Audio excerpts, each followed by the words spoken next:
What's up, everybody? Welcome to the first Hogwarts Legacy gameplay stream. I'm Chandler Wood, Community Manager here at Avalanche Software, and we've got a lot of really exciting stuff to show you today. But before we get into showing you the game and gameplay, I have a few wonderful guests that I need to introduce you to. First up, we have our community guest host. He brings you the latest and greatest in Hogwarts Legacy content. He's the local Merlin conspiracy theorist. Guilty as charged, yes. One half of Expecto Go, Yeah. James Whitehead. Thanks, Chandler. Yes, I'm James Whitehead of Expecto Go, bringing you guys the latest and greatest in Hogwarts Legacy content. And I am one half of Expecto Go, the other half, my wife Sue, represents that other half. So I'm excited to be here, and thank you, Avalanche Software, for inviting me. I cannot wait to go over this gameplay. I just got to say that. Welcome, thank you for being here. And we've got two people from the studio, just two of the many people bringing this thing together, the magic of Hogwarts Legacy. Game director, Alan Tu. Hello, everyone. And senior environment artist and Hogwarts expert, Boston Madsen. So thank you for taking time out of your very busy schedules right now to sit down with us to help us show everybody gameplay. So what we're going to be showing you today, first, the character creator, because it's your legacy, and you have to create yourself when you get into to get into Hogwarts and bring your whole authentic self to Hogwarts. So we're going to show you that character creator. Then we're going to dive into a tour of Hogwarts, and it's just a small tour of Hogwarts, right? Because Hogwarts is huge. Hogwarts is really big. So we're going to be showing you a little bit, but it's still a lot. So, and finally, ending up with combat. A little taste of combat, a little taste of how all that works. Let's go. Just a little taste, yeah. So we're excited to get there. But again, first and foremost, we need to get into this character creator. And James, with you here, we wanted to let you create this character. So Andrew, who is going to be doing all of our gameplay capture today, is going to be handing you the controller. Oh my gosh. All right, I won't break anything. All right, so what are we looking at right here on this screen? These are your presets. So a lot like other games, there's some initial settings that you can choose for your character that just kind of get them into like the ballpark of what you want to be, who you want to be, and what you want to change. Oh man. And then once you're in that ballpark, all of the other tabs let you dial that in, be exactly who you want to be. It's our goal with this is to make sure that for anyone that fantasized about bringing themselves to the school for the very first time, that they feel like they have the options in order to represent who they are and essentially bring themselves to Hogwarts or whatever character they want to bring to Hogwarts. Oh my God, and options galore. Do you mind if I try to put myself in here right quick? This is all about you today. Okay, all right. So, okay, yeah, that's me.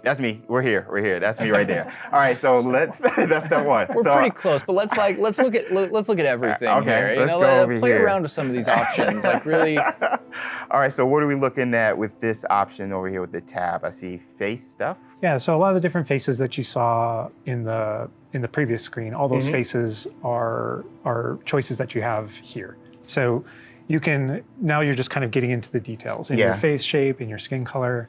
And then because we knew a lot of people going right in are going to want it right away, even though it's an option later in the game, you can collect different types of glasses, put them on later. We give you some options right up front if you want to have glasses for your character. Oh man, oh my gosh, look at the structure of the faces with this. Wow, you guys thought of crazy. I like that. I don't think my face is that skinny, but I think we'll go that. I think we'll go that route. And down here is this. Those are your glasses there. Oh, so we could go Harry Potter if we want. Awesome job.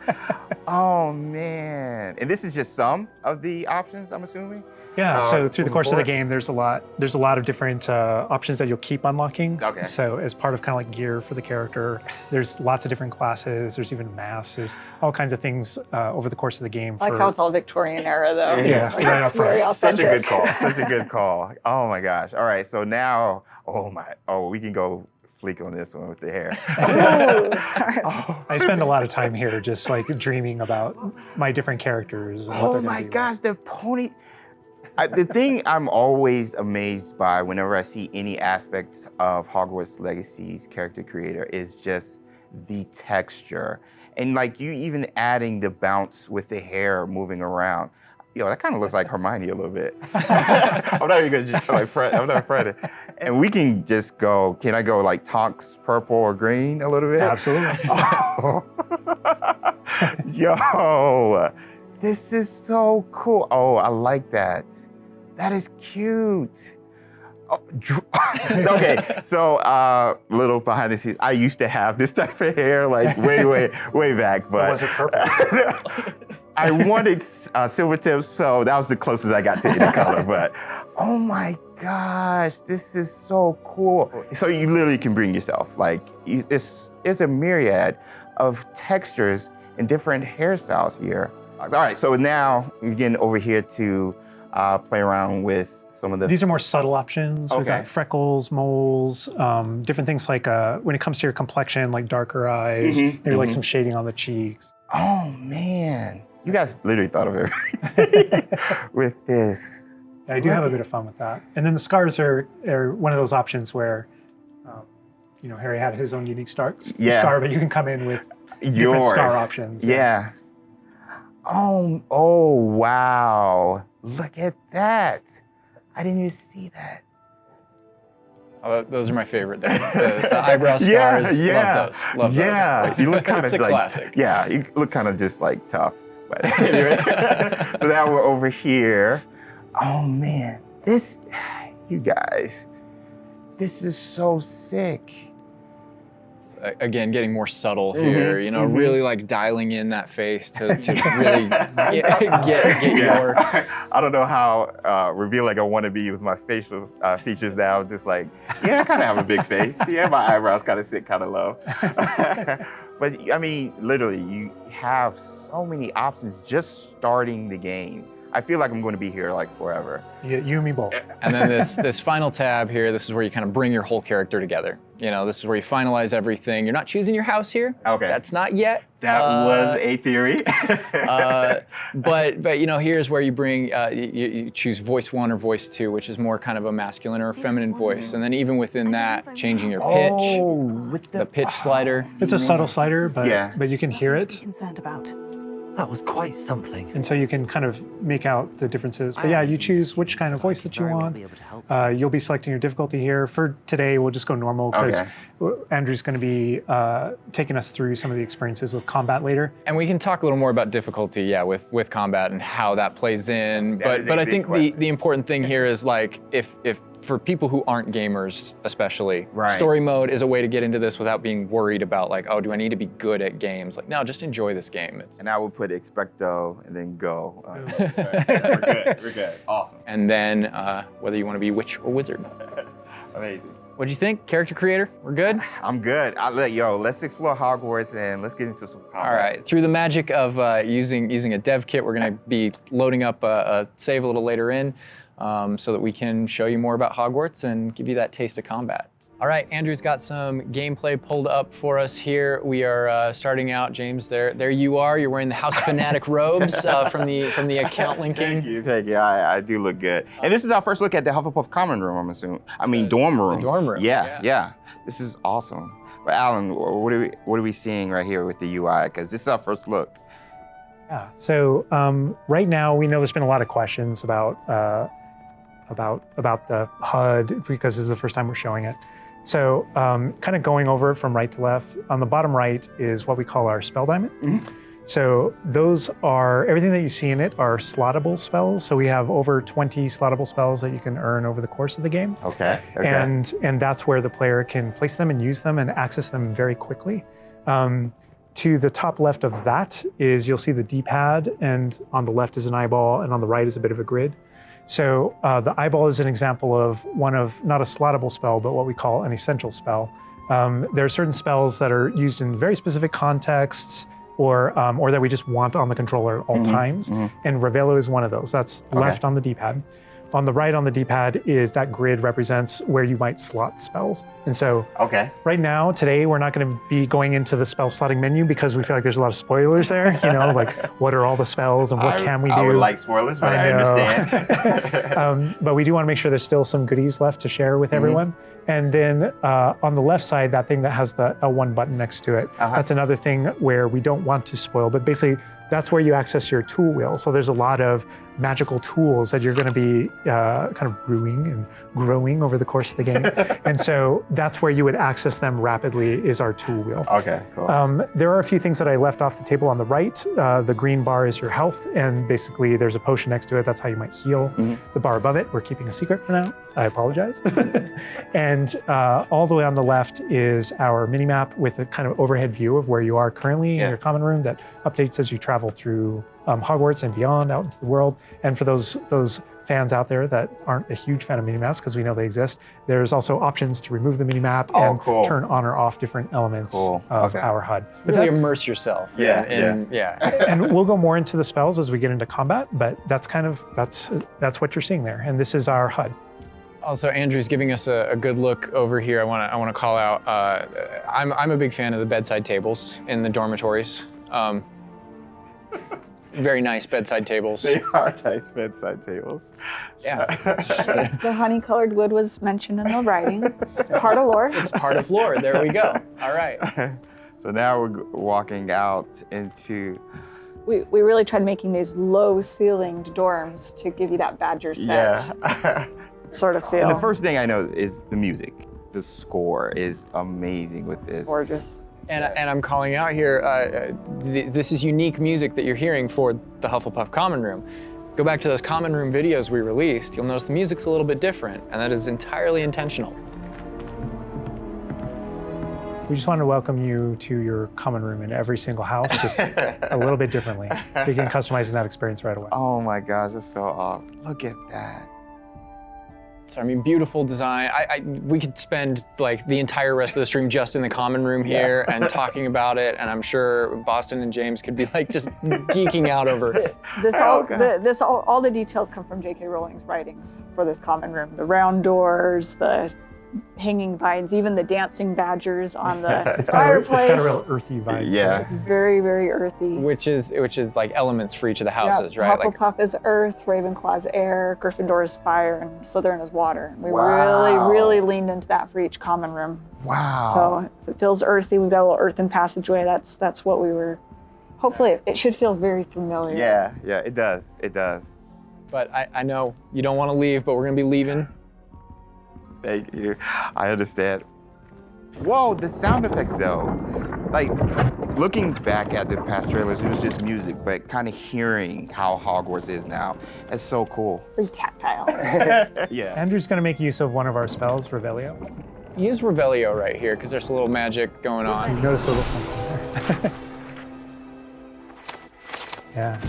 So these are something that we kind of interchangeably call Revelio pages or lore pages. And you'll notice a bunch of things pop up on the screen. Yeah. You see that we got some XP. XP for it. And you can also see that we've advanced something called like a field guide challenge up in the corner. So I want to talk about that a little bit. So we had to ask ourselves, what? Continue, I'm sorry. There may be something you may or may not be able to tickle there. Yeah. But in our game, we had to answer the question, we're a late fifth year. What does that mean? How do we catch up to the other students? Okay. And so we have an answer to that question, and it's given to you by the staff. So there's something that we call the Wizard's Field Guide that's granted to you early on in the game. And the Wizard's Field Guide is how you actually work on catching up with the other students. So Andrew, if you hit pause for me up here, before we push forward a little bit, you can see in our pause menu, it's got this book theme. Wow. That's your Wizard's Field Guide. And you can see your house kind of crest overlaid over it. Okay, right? And you can see that on your level as well. So that the Field Guide has this magical property of looking out into the world around you. And the reason why it's on loan from the Ministry of Magic and the professors have granted it to you as a late fifth year student is because they want it to help you catch up to the other kids. And its magical property is to discover different opportunities to learn and grow all around you. So the way it works is, as you discover gameplay in the game, it actually recognizes that as a challenge, which is kind of On the bottom. locked into there. Okay. And Andrew, if you go in there, you'll see different types of challenges that are combat challenges, quest challenges, exploration challenges, and you can see field guide pages are on there as well. Yeah. 1%. We unlocked that one field guide page. That entire category is one of the ways that the book itself kind of fills out into the school and spills out into the school and kind of hides itself with different types of challenges and different things to do around the school that you're actually going to interact with to help you grow as a wizard and practice your spells. And so that thing that we just saw is not just a field guide challenge and a way to earn XP. It's also something that that players can use to learn about the school as they're traveling around. They spot these little secret facts and they can kind of play a little bit of a game discovering all of them. And there are over 100 field guide pages just in Hogwarts alone. So. Little glimpse of the grand staircase here. We're not gonna... Circular staircase. All the match the tower. portraits. Yeah. And I did notice the flue flame just ignite right there, which was so cool. Yeah. Oh man. Fast travel points there. House hourglasses. We had to. How much fun was it designing those and putting all those in they're there? gorgeous, but that they're there just like in the books. Yes. Right It's next a to nod the to Great lore. Hall. it's a nod to Yeah. lore. House points is not a core mechanic or system in the game. We It is didn't turn it narratively. into like a gameplay system, but it's definitely present throughout our narrative. And there are lots of choices where we want to nod to things that aren't necessarily gameplay systems, but we nod to them as part of the narrative. Over to the right Part of the there, Wizarding Andrew World. was teasing. That's the Great Great Hall Hall. over Yeah. through those doors. Again, we're not going there. He's just kind of like, no. Cool. Here's another collectible page. You know, just again showing you like just these things around Hogwarts that you can do and pick up and. That's a shot straight from the trailer too. Just that part right there. I recognize We that. might be giving you a little fan service here with callbacks to those. So, And this must be summertime because I noticed these are the summertime windows. These windows will change with the seasons. Yeah, the detail they put into this is kind of I get surprised by it all the time. That's a even know that was a sentient thing. magic castle. So. Oh man. And we're going out. Look at that. This is where the students would normally kind of congregate, just to kind of chill out, play, meet each other outside the Great Hall before and after meals.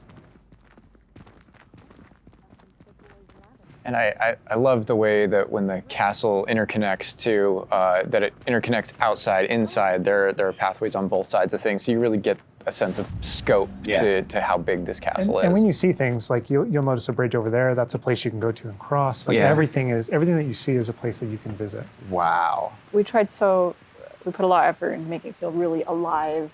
Not just with student population, but even just the greenery and stuff. It's Scotland. Yeah. And this castle's been here for hundreds of years, so just kind of the moss and all the trees that have overgrown it, and Oh my gosh. that landscape, that This Scottish. location might look a little familiar to you. I thought I recognized it. I believe this is from the Spring ASMR, and yes, so that puzzle right there, that view, Andrew is taking us right back to I am going to tell Andrew not to interact with that puzzle and to keep moving on. No. We can't spoil everything. We can't give you everything, right? Hogwarts contains a lot of secrets. Oh my god. But this is this grand entryway right here coming down into a really kind of central area. Yeah, we're coming upon the central hall, and we pointed out the greenhouse outside, and we'll notice when we get down there that it's on the right. This is a big hub of the school. Like it's a big castle, but it is designed so you shouldn't get very lost. This is kind of a grand central station. I love that. I love Each that. direction, it's green over there, so the greenhouse is over there. Transfiguration courtyard, the library straight ahead. So it's kind of the hub Oh my of god. a lot of the castle. Even the color visually, you can just tell. Okay, green. Oh, green, go that greenhouse. way. Oh my god. A lot of it'll be subconscious, but Yeah. it'll help you really learn the castle and feel like you know your way around. That's not to say that it's easy to learn. All of us here still get pretty lost in it It on a is a daily castle. basis. It It's a is. castle. Great point. I love that Andrew's definitely teasing a lot of things here. I'm noticing he's swinging the camera this way and that. Yes. He's got this grin on his face over there that's just like, yeah, I know what That I'm statue doing. I know is what I'm from the reveal trailer. There's that dragon. Oh my This gosh. is another location where the students will gather, and just kind of chill out. And an opportunity to talk to somebody, get a Yeah. quest giver here. Is everything all right? Yes, I'm sorry. I'm Nellie, by the way. I'm just so excited that the Daedalian keys are back. The what keys? The Daedalian keys. Surely you've seen them flying about. Rumour is that a former headmistress, Professor Moll, conjured them to protect the contents of certain locked cabinets years ago. Professor Black couldn't be bothered to disenchant the keys, and they appear every few years. You should try to catch one. Why would I do that? Each key will lead you to a locked cabinet somewhere in the castle. If you can manage to get the key into the cabinet lock, not an easy task, you may find a reward.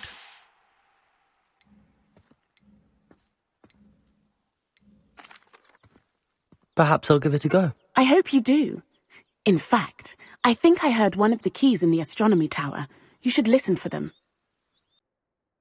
So those kind of side quests are really, it's a cool way to interact with your fellow students, with perhaps other teachers, with, various things like that, as well as teach you some more of the secrets of Hogwarts, I think. There's a little bit of that. Absolutely. Yeah. So the students are a way to kind of like flesh out the school opportunities around it, what we can do. And then those interactions, different interactions with different characters can also offer different choice points for the player. And then some of those things can affect things game-wide. Some of these affect characters' lives, the ending of the game. And sometimes it's just about you being a little bit of a nice guy or just being a jerk. Yes, absolutely. So the scale really varies, but those opportunities exist for the player. Wow, look at this. This is the Dada Defense Against the Dark Arts. Tower. Which this is one of my favorite locations in the castle. Just visually, you come in here and just the richness of this area is very iconic, very unique to anywhere else in the castle. Somebody else that we can talk to, notably a younger student. Yeah, she looks like a first year or an 11-year-old. Are you all right? Don't you know who I am? Zenobia Noak, the girl whom everyone at school hates for no reason.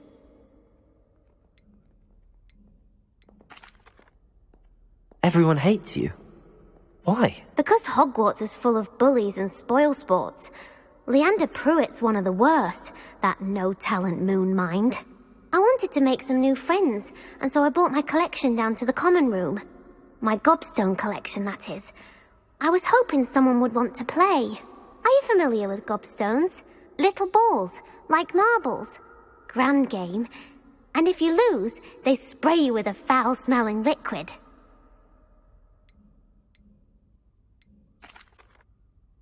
I haven't much interest in a game that sprays you with odors. Only if you lose, which I never do. Or at least, not often. People can be so cruel. Just because they're sprayed all over with smelly gobstone spit, it's their own fault for losing. Imelda is one of the worst losers. Everett and Astoria are terrible as well. And now those poor losers have taken my gobstones and hidden them in very high places all over the school.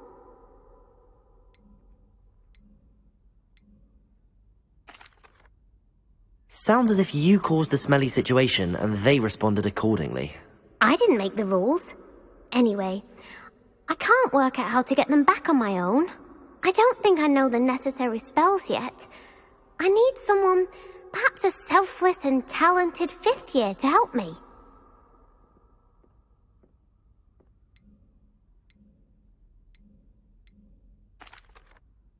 I'll see what I can do. I'd appreciate the help. If you do find all of my gobstones, do come and see me again. I'll be back to playing Snake Pit and Jackstone by myself in no time.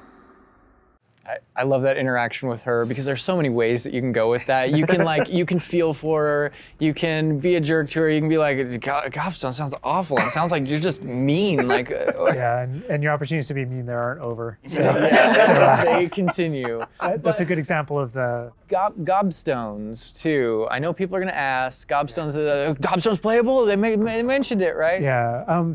Gobstones is one of the things that is not playable in the game. I know we've had to rip the Band-Aid off on a few things.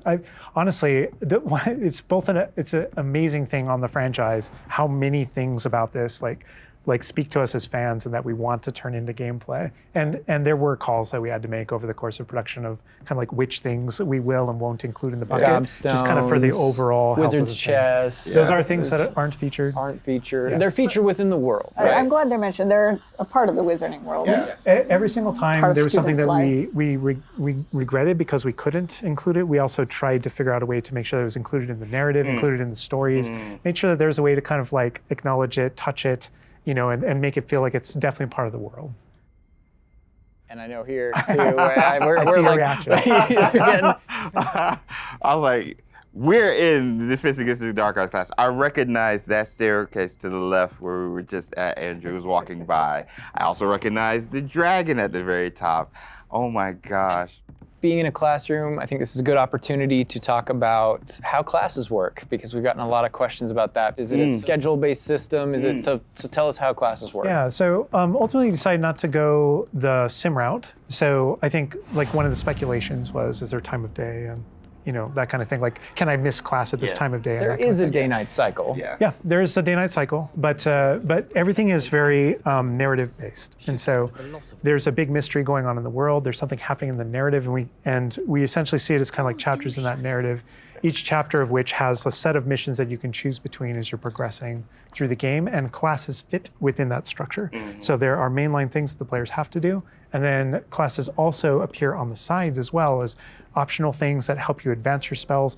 It's absolutely true that classes provide all of your major tools throughout the gameplay, your spells, your major abilities. You get to know the professors. Each one of them has these bespoke kind of events and moments in those missions. And then there are also additional opportunities outside of that through kind of like side classroom missions, essentially, where you can learn additional spells or things that you need in your adventure and also get to know the professors better. And I just want to call out something that Andrew's been kind of showing off, ways to kind of interact with the environment and just engage with the world. And maybe down there he's sipping some tea with the Victorian high, high society. High society. And it's no wonder you like this area because we built it for like the purebloods and the Slytherins. Oh, come on. Well, like, speaking of lived in, like, the sound effects again, the chatter of the communication that's happening and the footsteps, like, it just makes it feel more alive. Little events like that, the brooms going I by just saw overhead. a broom go by. Love that. The data tower was one example, but no two hallways should look the same in Hogwarts. It has a lot of personality. Every hallway should be a little bit different, and that's mostly to help orient the player, help you not get lost. But this is Hesperus Hall. That's a little nod from the Marauders, a name that came from the Marauders map. But every hallway will have a little bit of a different personality and personality. I like that because it does like Hogwarts has character. Hogwarts is its own character no matter where you go. Yeah. Feels just a little bit different. Yeah. It's a sentient castle full of magic for hundreds of years. Yeah. It's going to kind of And grow full and of, develop. Oh, I heard something. Yeah. Speaking of characters. Speaking of magic, Mr. Magic himself. I feature a poltergeist too. We talked about building on lore too. I know there's that statue over to the side. That's Do you know who that is? Lachlan the Lanky, Yeah, and he's got his Bowtruckle friend. And I think if players don't know, there's another Revelio page there. Yeah, there's a map of Argyllshire. We know the fat lady hides there. Hides behind it. That's right. The third book. But sometimes a hallway has personality by how it looks, or we just passed a music hallway where the portraits have kind of taken it over, and so the sound makes it really unique. All right, I gotta call this out here. I know there's been some criticism in the past that our trailers and our gameplay and what we've shown so far has not had enough owls. Okay, so here we are at the Owlery. We're looking directly at the Owlery to show you all of the owls. It's a lot of owls. It's a lot of owls at the Owlery. I love the owls. fog rolling down that. Great callback. Great call. No, I also love that as I one of my favorite things about just kind of going around on the outside of the school is that all those things that I see are places that I can go to, that I can visit. I just love that sensation knowing that is real. That lovely Scottish countryside. We're kind of closing out our mini tour of Hogwarts, and again, it was is but a fraction of this enormous castle. But we're closing it out here in the clock tower. So another recognizable location. But this is where Crossed Wands, which is the secret, not so secret dueling club is that the students have put together. Professors definitely know about it, but they think they're being clever. And it's run by this Lucan Brattleby here. Who's in a younger year, but we kind of like that that he's running things. Hello, Lucan. May I use the training dummy? Of course. I'll fetch it and give you a list of combinations to practice. Ready to have a try now? That would be wonderful. Be sure to cast all your spells before the dummy lands. If you need to stop practicing before you finish all of them, let me know. And this is a really good opportunity to now jump into combat, because really in the game, this is going to be the first time where you yourself get to learn about combat and combos in a big way and in a new way. For me personally, this was where the game like really starts to open up to the possibilities. Yeah. So we've set up a training dummy, and this is kind of an activity where you're supposed to execute according to kind of the iconography on the top. Now, what we see on the top is the Accio spell, followed by 4 what we just kind of lovingly refer to as basic shots. There's certain spells what the wizards kind of like use, just kind of fling. Andrew's using one now. And you trigger that by tapping R2 on your controller. So you can see in the corner R2. So if you tap R2, that throws out a basic shot. But that R2 is also your gateway to all of the spells that you might slot. So if you hold R2 instead, you can see how the diamond expands. And if we let go, you see how it contracts. Yeah. And so if you hold it again, it expands. And so when it expands, then all the spells that you slotted while you're holding that button can now be tapped with your face buttons. Awesome. And not only that, but over the course of the game, you can gain additional spell diamonds, up to 4 additional ones, so that you can slot up to 16 spells, pretty much instantly. And then that helped us fulfill the fantasy of in combat, I need to be able to access things very rapidly. Yeah. And so you learn over the course of these events, how to juggle not just the spell casting, but also it reinforces an understanding of another feature of the wheel, which is their cooldowns. So as you're casting spells, just to make sure that you're not just kind of like repeatedly using one thing over and over and over again, you can see cooldowns on the spells that he's using on the wheel. And then as you progress through the game, there are different things that can affect things, like cooldowns through your talents, different things that allow you to kind of like juggle and adjust and update those things. And so if you hold down R2 and you tap the D-pad, it will switch between your other diamonds if you've unlocked them, and that's how you access all those. Oh man, it looks like we're about to get some action over here. Yeah. So this is a great way to kind of learn how to pull things together, So you pull those combos right together. Here. Yeah. Tap, Accio, tap, tap, tap. Awesome. Well done, Andrew. And that's just against the dummy, but I mean, I'd say that's enough practice. You looked good out there. Thank you, Lucan. I say better to discover one's weaknesses during practice than during a duel. You'll be a fearsome challenger now. I think now we can take on something a little more challenging. It's going to shoot back. Now let's talk about some more features of the combat system. Hello, Lucan. Is the next round of Crossed Wands all set? Why, yes it is. I've got a great match lined up.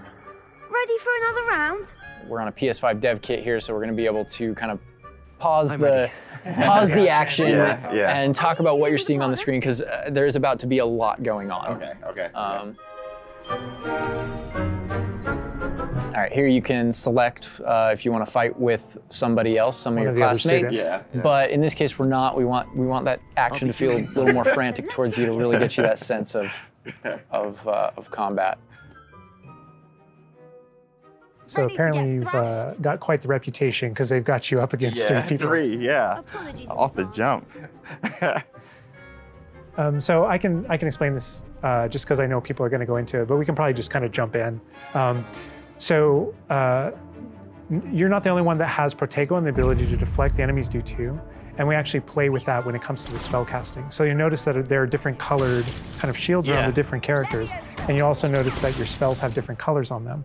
So to help players understand kind of like the function of their spells, we kind of put them into brackets. So there are damage spells, there are force spells, there are, I'm forgetting the other one, all of a sudden, control spells. And so those things for the player, they wind up also being a color indicator for which actual spell to use to break the different shields that enemies can use. That way it rewards kind of like that close attention that you're paying on things. We've got this paused here now, and you can kind of see all the elements on the screen, the halo around the avatar's head, each of the different shields, to kind of give us a breakdown of what's going on. Give us a breakdown of different things that you're saying. So you notice at the top that we're kind of like calling out which enemy you currently have targeted and their level and health. And so, as you target different characters, you'll be able to get that breakdown. The halo over your head, whenever an enemy is about to an attack, it's almost like you have a little bit of a sixth sense for those things that are coming. If you see the halo, it means there's an incoming attack, and if you tap the triangle button by default, then that you will be able to deflect that attack that comes in and off with the protect. And I love that deflect where it goes off and like hits things up and kind of breaks things off walls too. But also, if you hold the button, then it doesn't just deflect. It also deflects and turns around with a counter attack stupefy that actually stuns the enemy.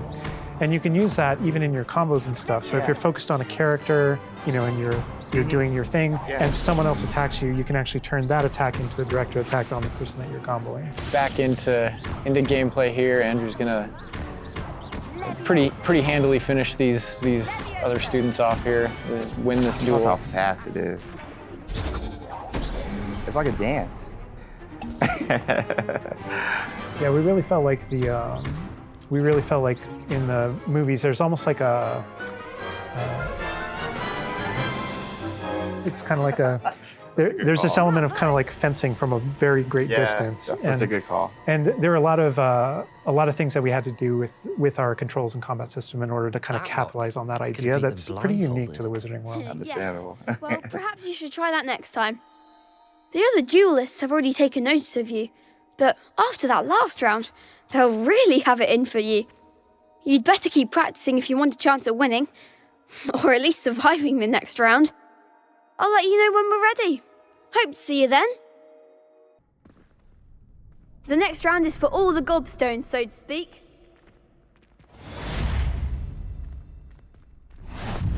And that is more or less gonna wrap it up for us for now, for what we wanted to show you. Character creator, tour of Hogwarts, and just that little taste of combat.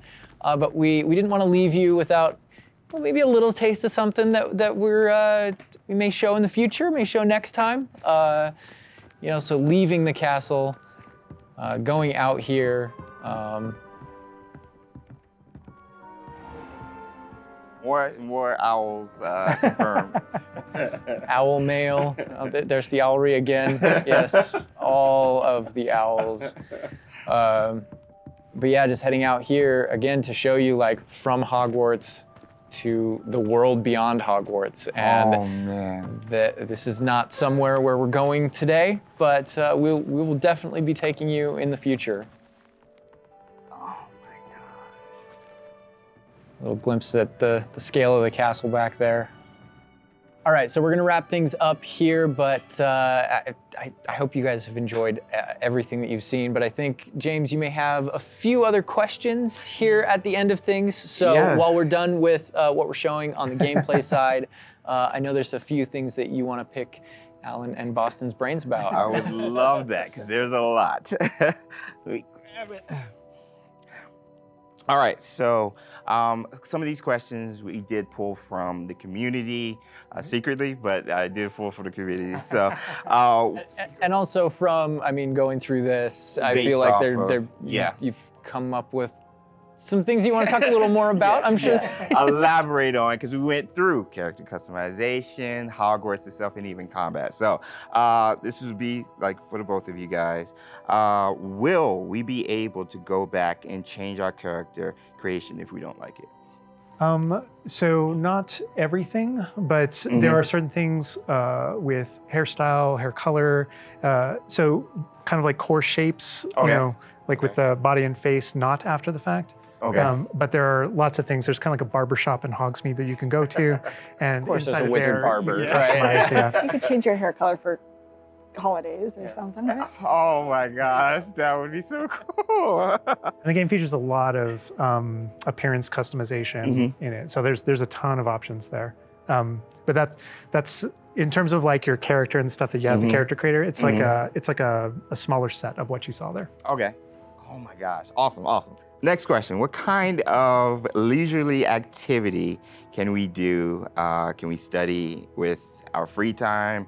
I mean, what will we be doing just hanging out in Hogwarts? Because as you progress through the game, there's a bunch of different missions that open up. Most of them are driven by different characters' personalities.